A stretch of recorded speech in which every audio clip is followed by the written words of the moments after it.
All right, guys. All right, guys. So today we're gonna do we're gonna learn about how to do a CMA. CMA stands for comparative market analysis, right? I'm gonna show you how to do a quick CMA, the MLS, a specific CMA. I'm gonna show you a full CMA and appraisal presentation. Okay. The um the quick CMA is something that is very simple. You just want to get a fast response, something that is easy, you know, without too much details. All right. And the quick CMA is going to help you do that. Okay. And then the specific CMA is going to be something more like how many rooms, subdivision, if it has a pool, doesn't have a pool. And the last one, the full CMA, is gonna show you how to do a presentation and also how to do how to work the comparables as an appraiser does. I'm going to show you a quick appraisal too. So let me start with the quick CMA over here. I'm going to show you the MLS. And here's the MLS. As most of you guys know it. It's very simple. Just if you're going to do a quick CMA for a single family home, the quick CMA, how it works is that you just go here and you put the property address. So for example, let's do 7168 Northwest 65th.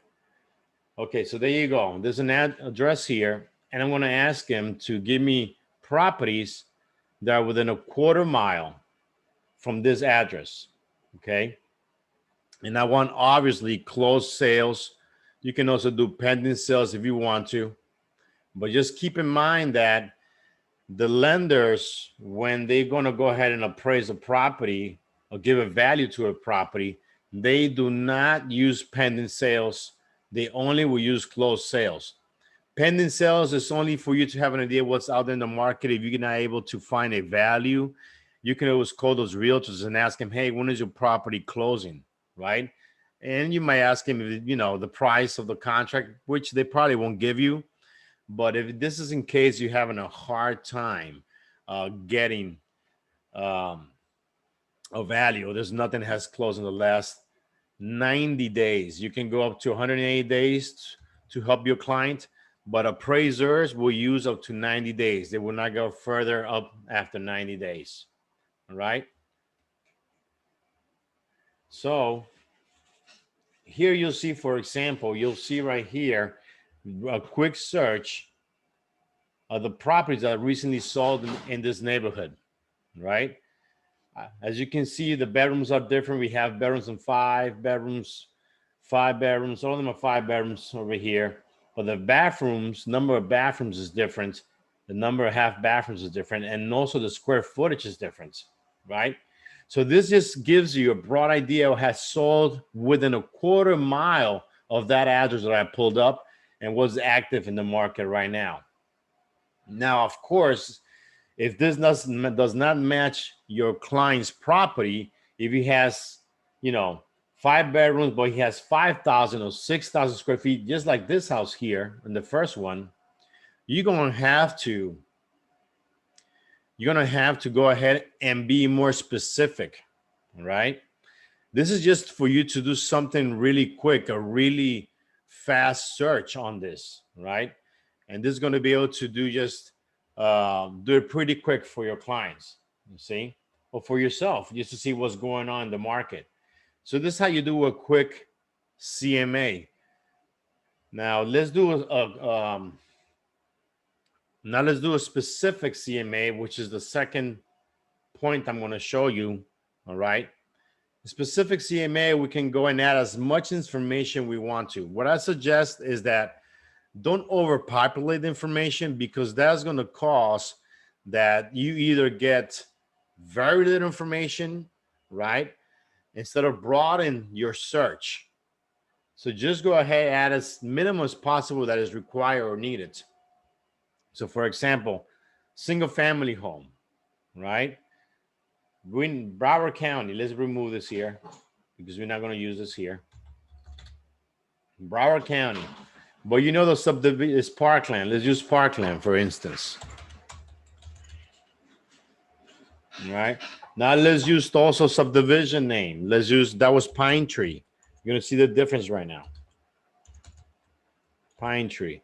When you do the little star here, okay, it's like a joker. It's like it will show up anything that has Pine Tree in front of it in the city of Parkland, single family homes, etc. If you put the little star in the beginning, it's going to show anything that has anything before Pine Tree.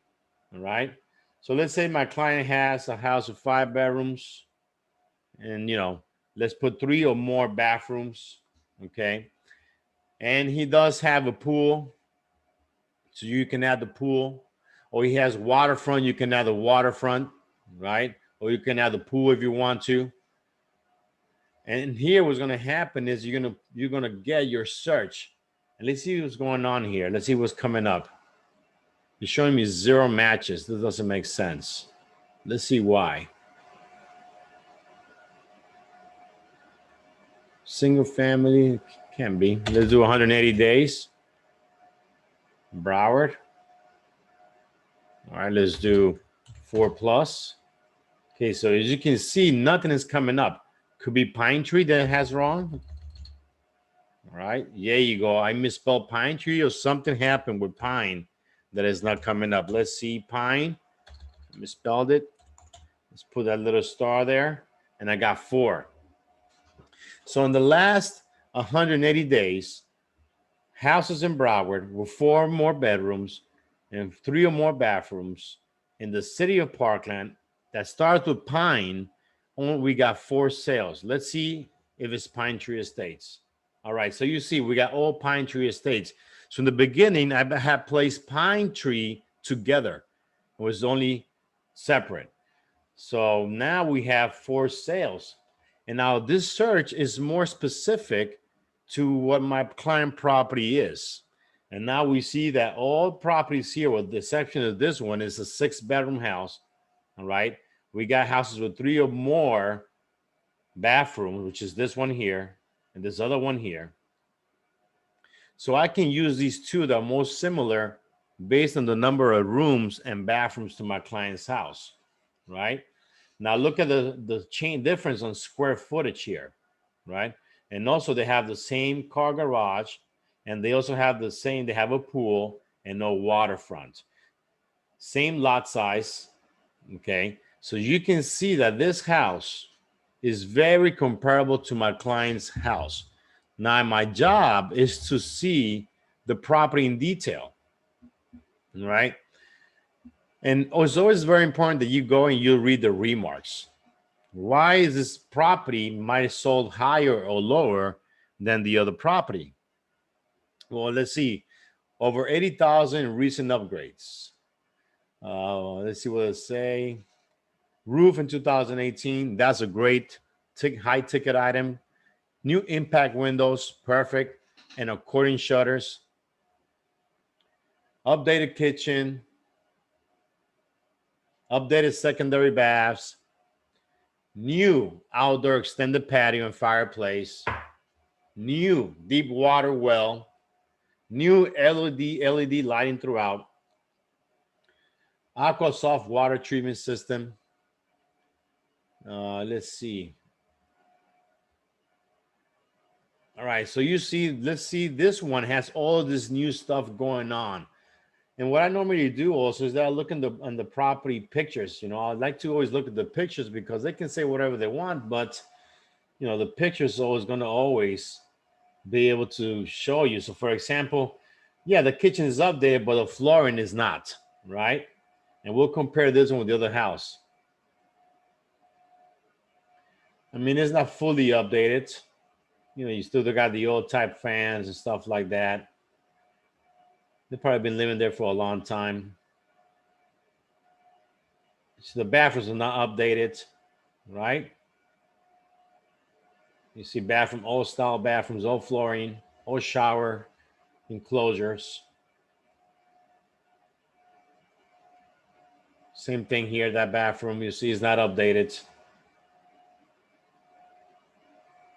So I mean, it's not an updated house. It has some features that, like the kitchen is not top of the line, you know. So you look at those pictures. Now this one sold at 915. They were asking 874 and it sold for 915, right? So let me look at the other one that's comparable to this one that sold for 1.37. Same, pretty much. This is much bigger in square footage, which adds a lot more value. But also, let's look at this one real quick and see what was the difference with this house too. I'm reading here and I don't see nothing special, nothing new in this house. I mean, when it's new, most realtors, we embellish the information, you know. The pictures are terrible, by the way. Never take pictures with your phone, guys, especially in a uh, $1 million listing. My gosh, look at that. Pool, it's okay, has pavers, it's better.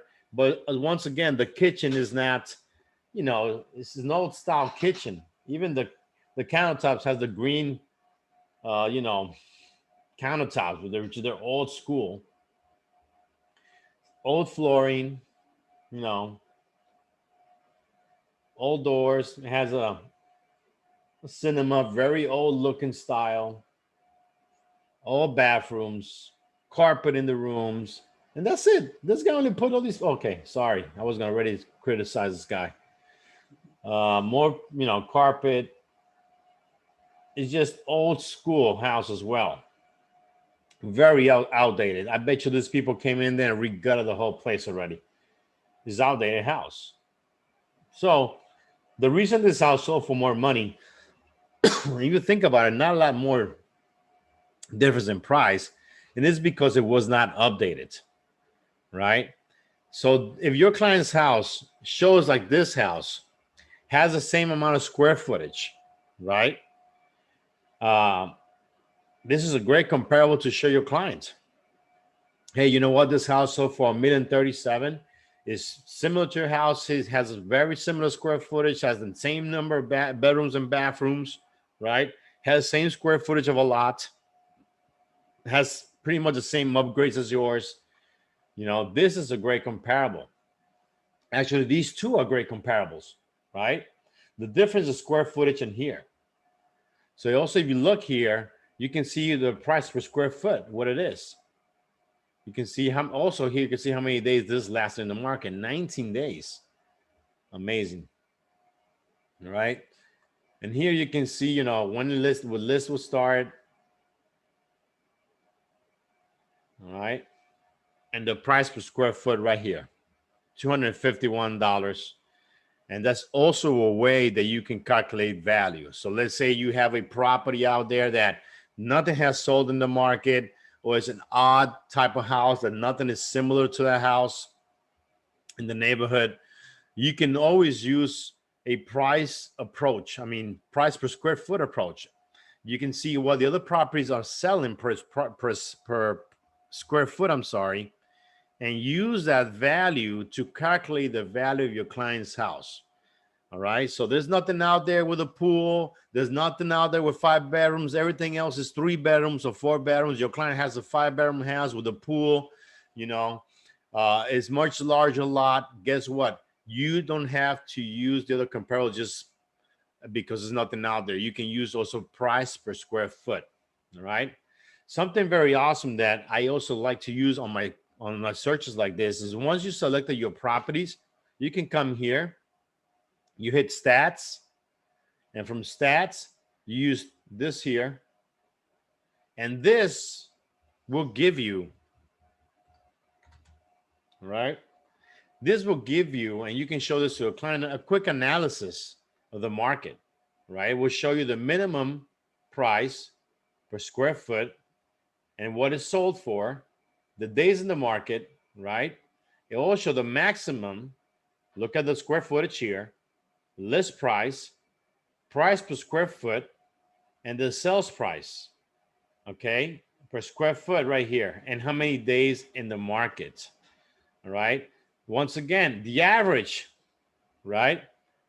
Here's another one. Average per square foot, 264, average price.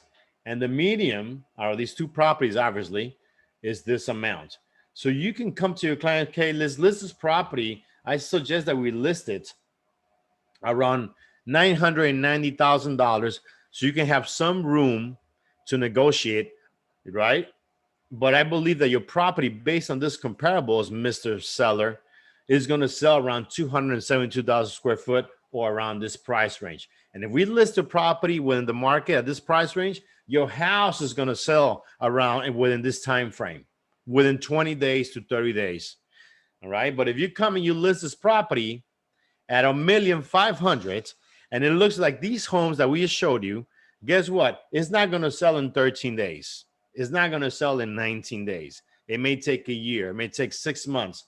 So if you really want to sell, this is the price you have to sell, because this is what is selling in your market, right? All right, guys. You guys, any questions before I continue?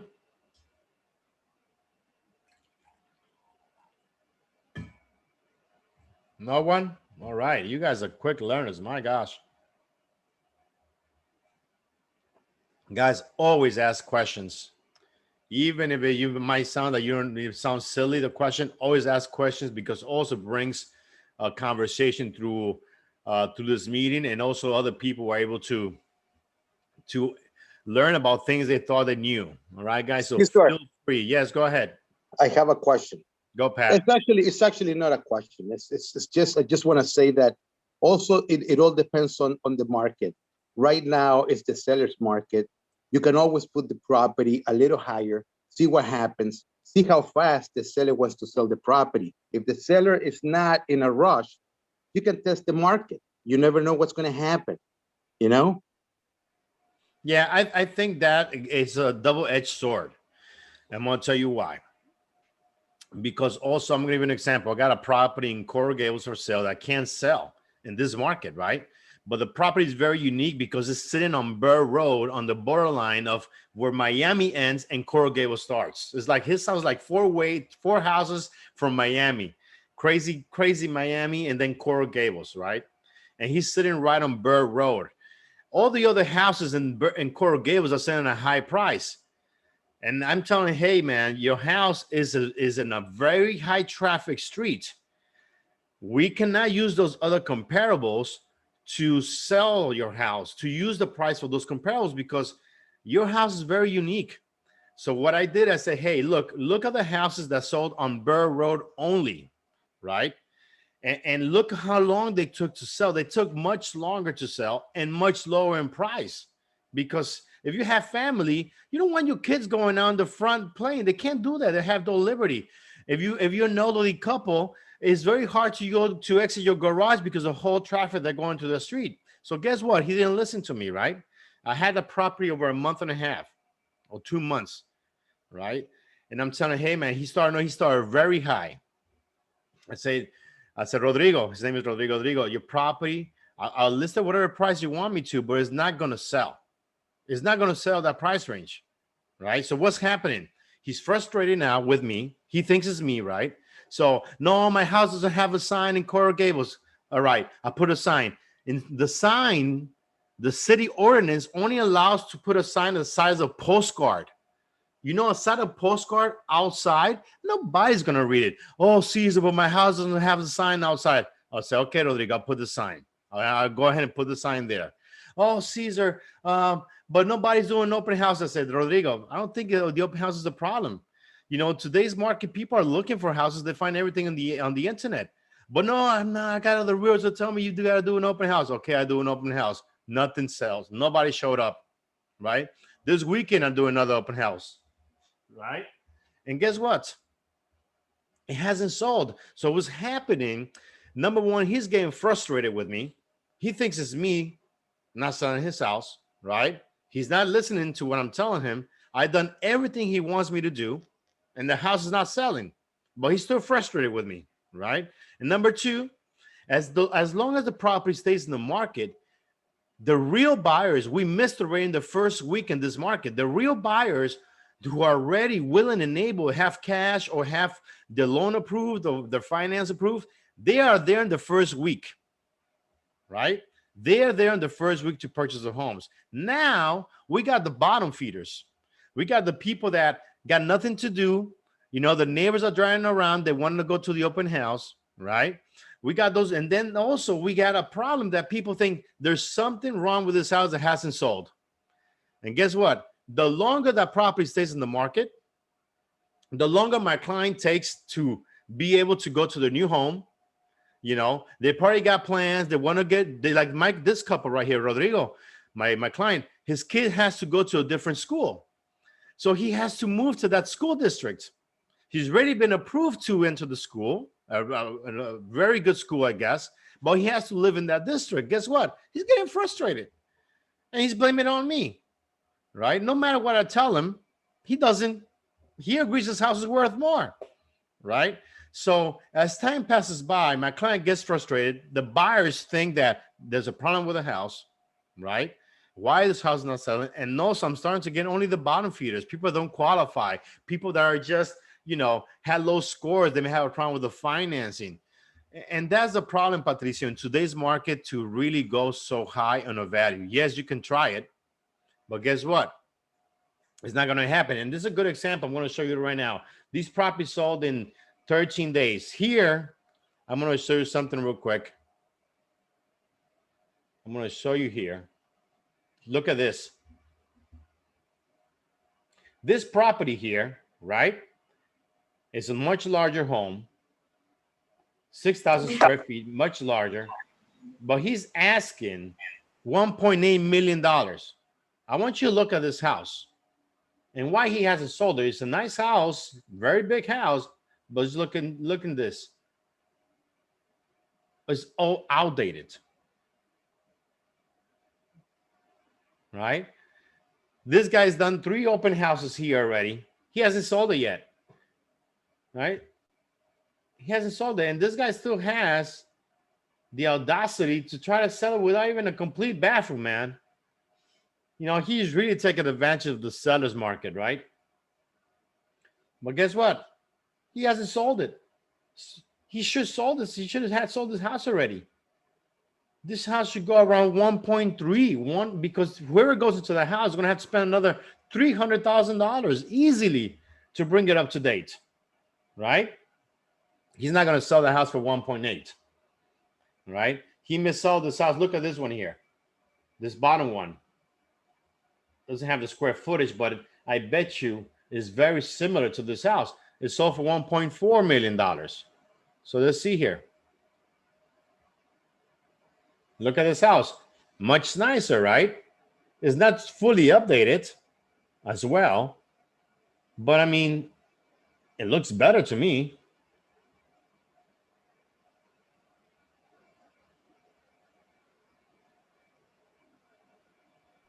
Cesar, Yeah. I talk about it for you to talk about this. This is very important. What you're talking about, what you're saying, is very important for the realtor. Just say whatever you're saying to their client, because sometimes their client wants to list the property higher than the market value. And what you did now, showing what was pending and why the homes are not selling, it was fantastic.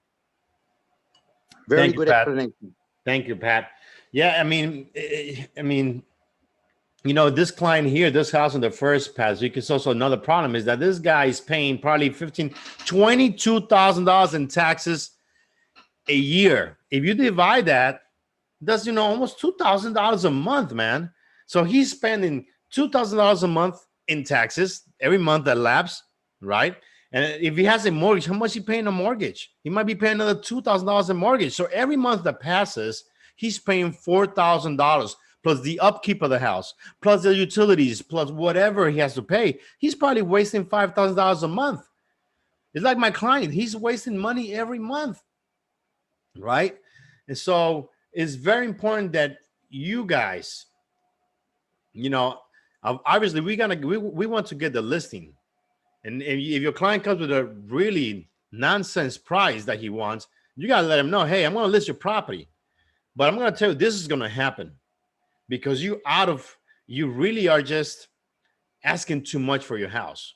You just way out there, and you're going to get frustrated through the process. All right. So just be aware of this. I'm letting you know this ahead of time. All right. And he's going to make you work more. He's going to make you do like me, the open houses. I got to go to Coral Gables tomorrow, do an open house, which I know is not like I'm going to get leads from it. That's great. All right. But I'm not going to be able to sell the house, at least at that price that he wants. It's not the open house going to make this guy's house sell. It's the price they're going to make this house sell. It's just the way his house looks is going to make his house sell. In today's market, no matter what you do, just once you put in the MLS, the property's already sold. If it's priced right, right? All right, guys. Thanks, Pat, for asking those questions. All right, so let's go to the next step. A full CMA, right? This is a little bit more complicated. All right, so I need you to pay attention to, because this is something that when you do a presentation for your clients, this is something you may want to do, right? There's another service called Rapatoni, something like that, that is probably easier to do these reports. And you also have that on your MLS, all right? When you become part of the board of realtors for the Miami Board of Realtors. Other agents here in the office like it. I don't use it because I'm old school, It's like you can't teach an old dog new tricks. Yeah, so I'm used to this one, but that's another one that you can look into. I'm going to send you the link for that. And also I'm going to send you a link for a presentation that we have that you can share with your clients. It shows the difference between us and other realtors. Like you see the pictures that the realtor did. I never take pictures of my phone. That's crazy. On $1 million deal. And he sold it for 13 days. So he was priced right. No matter what the pictures looked like, right? That's another good point. So here you go. You go to my matrix, my CMAs. And once you're here, I'm going to show you the CMA. All right. You start here. You start input information. You select all the pages that you want to have your CMA. You can add more. You can, just take them out. You can change the order. You want this one to be in the bottom or above, you see. You can add, different parts of comparables. You can add, all these stats if you want to, which is great. You can put a map of all the properties that sold. All right. And then here in subject, what you need to do is you need to add as much information as you can. So when you print this report, your client receives something that looks complete, right? Something that shows that you did the effort, right? Don't just give it to them in blank. So, this is the product I was talking to you guys about in Burr Road, right? It's a very nice house for those houses in Coral Gables, very comparable to everything you have over there in the market. So, you add as much information you can. You embellish information, the amazing single family home with updated bathrooms, kitchen, new LED lighting, new impact windows, porcelain floors throughout. I misspelled everything anyways. Amazing natural light. Don't misspell like I just did. Coming through all the windows around the house, giving you so much clarity and openness with all the natural neutral colors. Just an amazing house. Embellish, exaggerate. Don't lie. Exaggerate. Make it look like it's amazing, right? Because this information is going to show everywhere on the internet, right? So you always add a photo. Don't send this with photo coming soon, right? Add a picture, right? The cover page. Okay, your information. Update your information. It's very important you add everything here. Comparables. All right, here we go. So add comparables. You have to do this one by one here. All right, you come here. I'm going to do this very easy. 1625 Bird Road.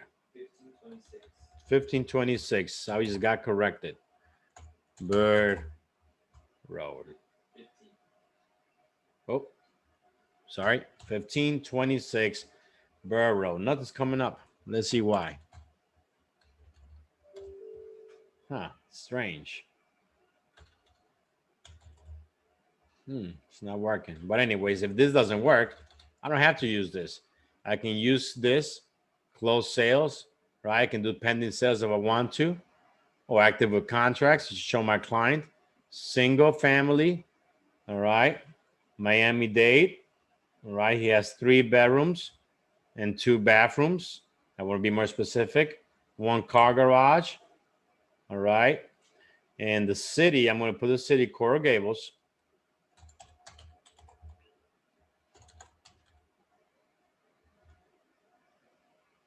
All right, and we got 84 matches. I don't want to see all those properties there. So I'm gonna put pending. I'm gonna take pending sale out. So I got still 73 now. I'm making it smaller. My search. I'm gonna make this smaller too. So I don't want to see all those properties. 90 days is the max that an appraiser we use in closed sales. Right. We got now 51 matches. Okay. When you do this, you need to know by now your property's client square footage. You need to need all that information. Right. So let's look at the results. It's a lot of properties. I don't want to use that much, but what I'm going to do, because my client's property is so unique, I'm just going to use only the properties that are in Burr Road. So let's see how many. Only 1, actually.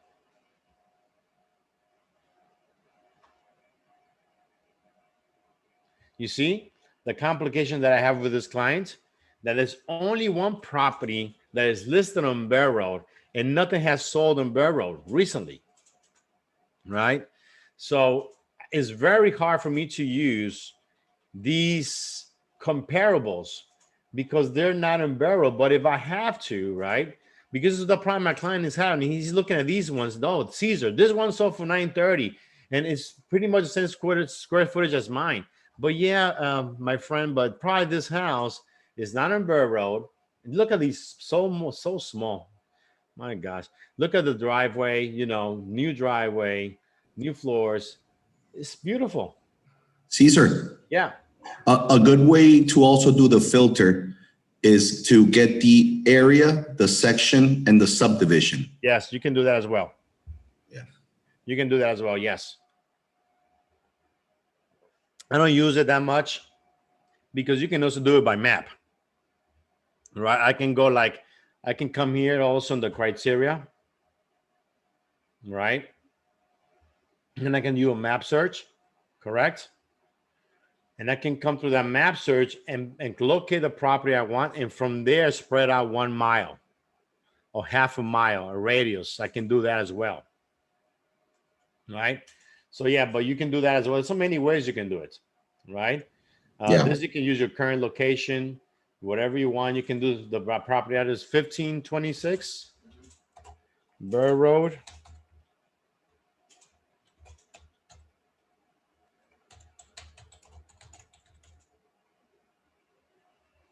So you see, that's my client's property. And this is the problem I'm having. That's a Lardy. That's the property we're just seeing right now. Okay. So my client, let's see if I locate Burr Road anywhere around here. It's Southwest 40. Excuse me? It's Southwest 40th, I think. Is Burr Road. Okay. So this is pulling up the old property. The property is Let me see. I see it. I think this is the one here. So this is my client's property right here. Actually, yeah, here, Burr Road. There you go. Burr Road right here. So this is my client's house. So the problem is that, as you can see, here is Miami, right? And here's where the Coral Gables area starts. Well, you got the nice houses. So this house behind him, sold for a better price because it's not in Burr Road.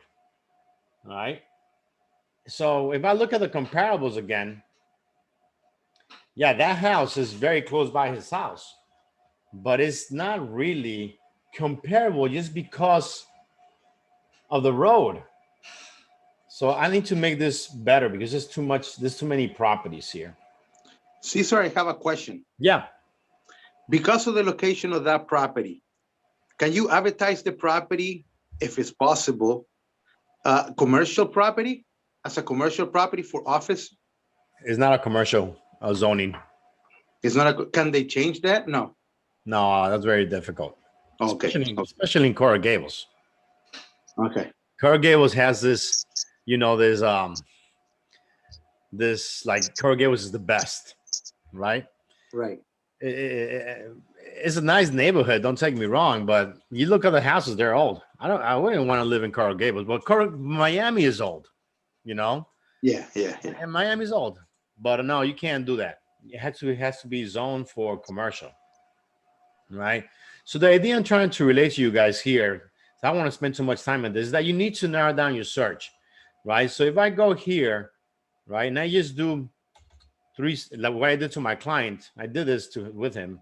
I put 360, right? And what I did, I went back a year and I only looked for houses in Burr Road.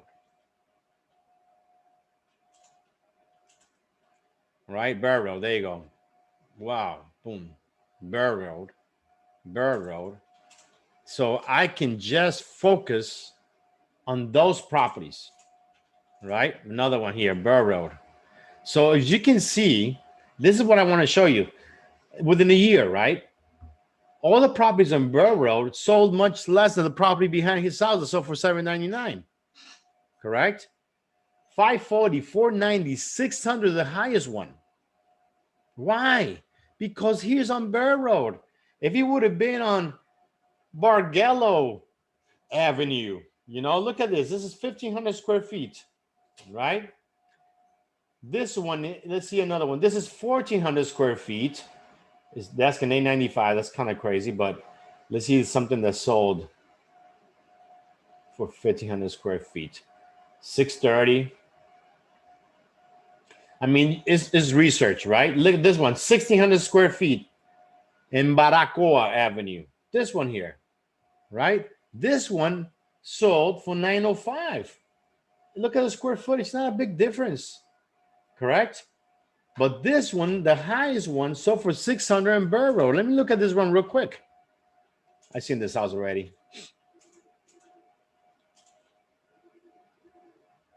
Look how many days it took to sell this house. Not too long ago, a few months ago. We're talking about, you know, what, 7 months? But look how many days it took. 106 days for this house to sell.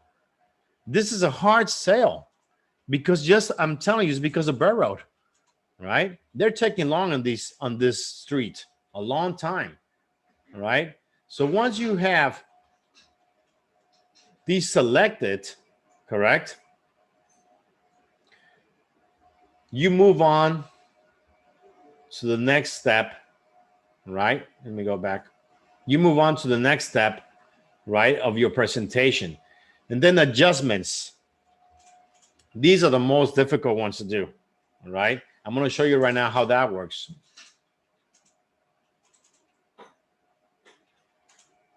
Beautiful. Yeah, that's everything. Oh, man, didn't do it. Hold on. Let me see if I can do this now. I just want to select Bear Road again. Sorry, guys.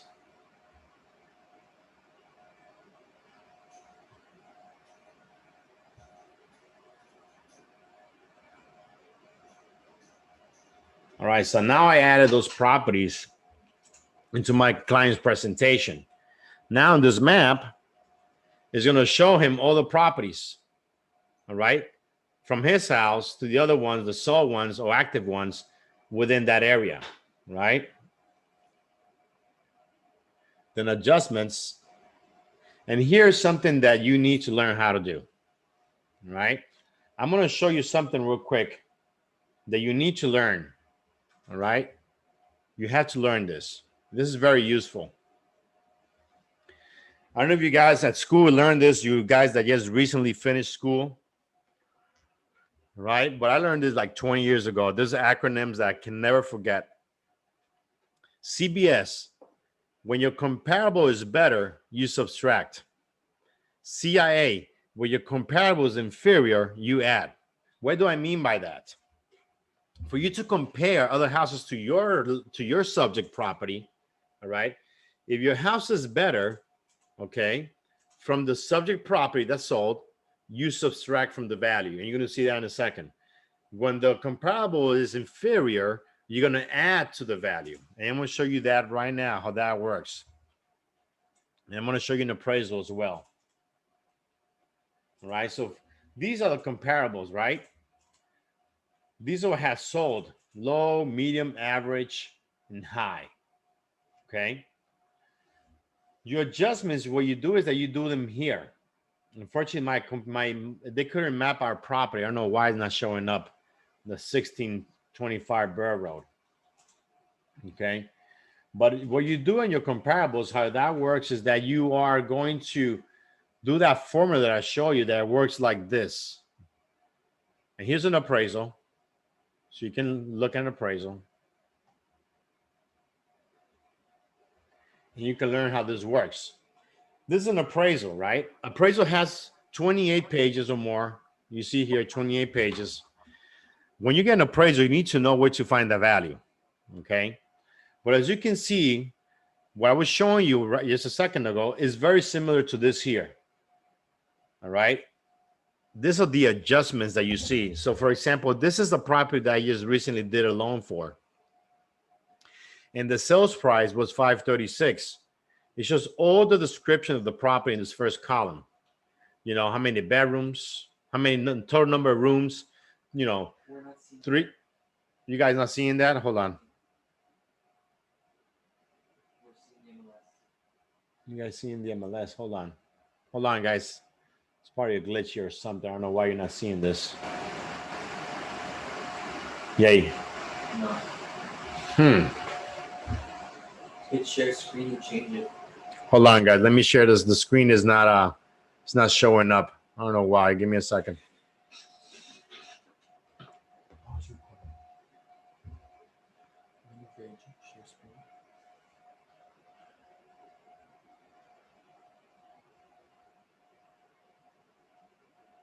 All right, guys. Now, there you go. Sorry about that. Here you go. Got it. Perfect. Now it's back. Beautiful. All right. So here you have an appraisal report. Okay. And you will see in the first column, this is a subject property. Okay. On the first column, you see the price, the sales price of the contract, square footage, description of the property, number of bedrooms, number of baths, okay, the size of the house, square footage, okay, and it has no value yet. But they're going to use this information to add value to this. This is very simple, comparable, because it's a condominium. All condominium is going to be the same. The only difference you're going to have a condominium is going to be, you know, the upgrades inside the condominium and square footage, pretty much. A 2-2 condo, a 3-2 condo, a 3-2.5 condo versus a 2-2, and the upgrades each condo has. So it's very easy to do something like this. So let's look at the first comparable in the building. Right, this first one sold for $470. It sold for $383 or $384 a square foot, right? But let's look what this appraiser did. His property, this property, is inferior to this property because this property only has 5 rooms, right? It has 2 bedrooms and 2 baths and only 1,200 square feet. So this property is inferior. Remember, CIA, when comparable is inferior, you add CIA. So what the appraiser did, he added $12,000 for the rooms.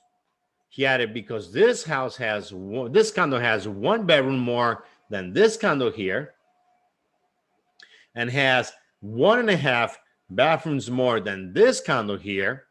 He added that $12,000. Okay, he added $12,000 for the 470.